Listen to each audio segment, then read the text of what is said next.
दोस्तों बहुत बहुत नमस्कार। टीजीटी पीजीटी की वैकेंसी सामने और हम लोगों की लड़ाई युद्ध स्तर पर शुरू हो गई है। लड़ाई मतलब लड़ाई की तैयारी कैसे करना है। इस बीच में मैं आपके प्रीवियस ईयर्स के क्वेश्चन सॉल्व करा रहा हूँ और ये आपको दिखा रहा हूँ कि कैसे क्वेश्चन का पैटर्न है। और चूँकि लैंग्वेज है, इस चीज़ को मैं बोलता हूँ आपसे, लैंग्वेज है तो कोई जीएस नहीं है कि भारतवर्ष की राजधानी नई दिल्ली ही होगी। इसमें कई बार फिर बदलेगा भी, ठीक है। तो ऑप्शन जो दिया गया है उस ऑप्शन के आधार पे आपको डिसीजन लेना है कि क्या ऑप्शन। पीछे आपने देखा था पिछले सेट में कि चार के चारों उत्तर गलत थे, ऑप्शन गलत थे, उनमें से आपको एक चुनना था। फिर कई बार कंडीशन में क्या होता है, सेम क्वेश्चन होता है और उसके एक जगह ऑप्शन अलग है, दूसरी जगह अलग है। ये भी हम लोग आगे देखेंगे। खैर देखते जाइएगा। सेट नंबर 2 में क्या कहता है। Question number 1, he said to me where is the post office. अब वेयर क्या है, इंट्रोगेटिव है। अगर ये इंट्रोगेटिव वर्ड है तो आप क्या करेंगे, ध्यान दीजिएगा। और सिंपल इसमें प्रेजेंट का प्रयोग दिया गया है। Where the post office was, he wanted to know, he asked me, that तो होगा नहीं, he asked me where the post office was. ये हमारा आंसर जो होगा वह सी होगा। हालांकि गौर करिएगा, अगर सी ऑप्शन न होता तब फिर ए पर हम टिक करते। He wanted to know where the post office was, that हो ही नहीं सकता है क्योंकि डब्ल्यू एच और दैट दोनों साथ नहीं आएगा। फिर इसके बाद where was the post office, interrogative structure नहीं हो सकता है। तो ए और सी ये दोनों सही हो सकते हैं। सी काफ़ी बेहतर है इसलिए हम सी को बोलेंगे। अदरवाइज ए भी हो सकता था अगर सी नहीं होता तो। अब देखिए बस यही हो गया कि ऑप्शंस अगर आप इसमें करेंगे, गौर करेंगे और वास्तव में लैंग्वेज के एक्सपर्ट से बात करेंगे जिसने गहराई से स्टडी किया है तो बताएगा दोनों ऑप्शन सही है, लेकिन दोनों ऑप्शंस आप टिक नहीं कर सकते हैं। उसमें आपको बेहतर का चुनाव करना पड़ेगा। तो बेहतर जो होगा दैट विल बी सी। आगे आप देखें, क्वेश्चन नंबर 2 में आए। ही said he could not come. अब देखिए he said he could not come. अब ये जाहिर सी बात है, अगर कुड नॉट दिया गया है तो कैन नॉट हो जाएगा, क्योंकि यह जो दिया गया है यहाँ पे नंबर टू में यह इनडायरेक्ट नरेशन का दिया गया है। कभी कभी दैट का प्रयोग नहीं भी किया जाता है इनडायरेक्ट नरेशन में, तो उसके लिए घबराने की जरूरत नहीं। ही सेड दैट भी हो सकता था, ही कुड नॉट कम, और कभी कभी दैट का प्रयोग नहीं भी होता है। Question number 3, he said he did not believe मी। देखिए इसमें इन्होंने हर जगह वही दिया है, आरपीएससी पीजीटी 2011, तो यहाँ पे आरपीएससी में दैट का प्रयोग इन्होंने दिया नहीं है। He said he did not believe me, तो क्या हो जाएगा, he said to me I do not believe you. कुछ करने की जरूरत नहीं, तो बहुत एकदम सीधा सीधा दिया गया, क्योंकि वो इनडायरेक्ट नरेशन है।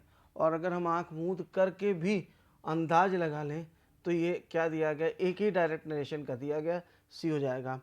Ram said he was very busy, ये भी आप देखिए सेम पैटर्न है। Ram said I am very busy now, now का देन हो जाएगा। बाकी तीनों में कहीं दिया ही नहीं, कि वैसे भी इसमें बहुत ज़्यादा देखने की जरूरत नहीं है क्योंकि ये डायरेक्ट नरेशन है और डायरेक्ट केवल ए में दिया गया है, बाकी कहीं दिया ही नहीं। बहुत आसान सा है। He said alas I M undone. अब देखिए ये एक्सक्लेमेटरी है। एलास जो होता है वो दुख का बोधक होता है। ही एक्सक्लेम्ड विद सारो। अब देखिए विद सारो हो गया, विद ग्रीफ हो गया, सारोफुल्ली हो गया, सैडली हो गया, है ना। कुछ भी आप इसमें देख लें, दैट ही वाज अनडन, ये आपका आंसर सी होगा। अब देखिए he said to me what are you doing, interrogative है। इंट्रोगेटिव में डब्ल्यू एस से शुरू हुआ है इंट्रोगेटिव है ये, तो डब्ल्यू एस से अगर शुरू हुआ, इंट्रोगेटिव वर्ड से शुरू हुआ है, तो इंट्रोगेटिव वर्ड जो होगा ये आपका कंजंक्शन का काम करेगा। और व्हाट आई वाज डूइंग यहाँ पे देखना है। ही asked me what I was doing, he asked me what I was doing. ये एक्चुअली ए और सी में दोनों जगह दे दिया गया है, तो यहाँ पे ए और सी में दोनों जगह होगा नहीं, कहीं न कहीं इसमें से कुछ गलती है। यहाँ पे व्हाट आई वॉज डन मेरे ख्याल से आई थिंक वही रहा होगा। ही asked me what I was doing, ये आपका आंसर सी हो जाएगा। क्वेश्चन नंबर 7 में आए। यू से I cut the finger. You say that you cut the finger, कुछ करने की ज़रूरत नहीं है। क्यों? क्योंकि ये देखिए, अगर हमारा रिपोर्टिंग क्लास प्रेजेंट या फ्यूचर है तो रिपोर्टेड क्लास के टेंस में कोई परिवर्तन नहीं होगा। यू से आई दिया गया है, आई यहाँ से गवर्न होगा, तो यहाँ से गवर्न जब होगा तो आई का यू हो जाएगा। You say that you cut the finger, ये सीधा सीधा दिया गया है, ए हो जाएगा। फिर देखिएगा number 8, the teacher said the earth rotates on its own axis, ये आपका प्रेजेंट टेंस है।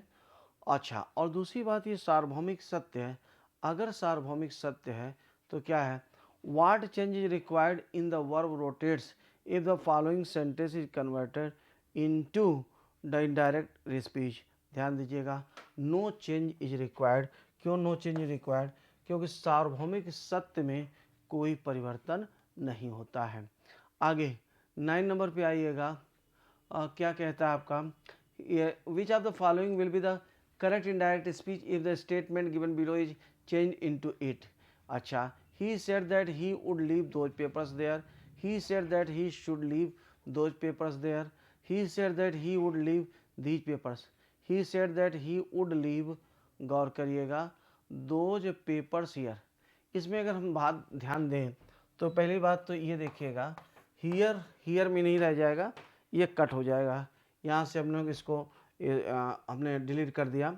Number 2, he would leave these papers नहीं होगा, ये भी यहाँ से हट जाएगा। और अगर विल दिया गया तो ही के साथ शुड नहीं लगेगा, यानी अगर हमारा स्टेटमेंट कोई भी दिया गया हो तो हमारे सारे मानकों को विल है वुड हो जाएगा, दीज है दोज हो जाएगा, हियर है तो देयर हो जाएगा। It means this is our answer. Mohan said alas I am done undone, तो वही चीज़ हो गई। Mohan exclaimed sadly that he was undone. तो आप देख रहे हैं कि हम लोग विस्तार से समझते जा रहे हैं। इसके बाद भी अगर आपको किसी एक्सप्लेनेशन की ज़रूरत है, please WhatsApp me. Thank you very much.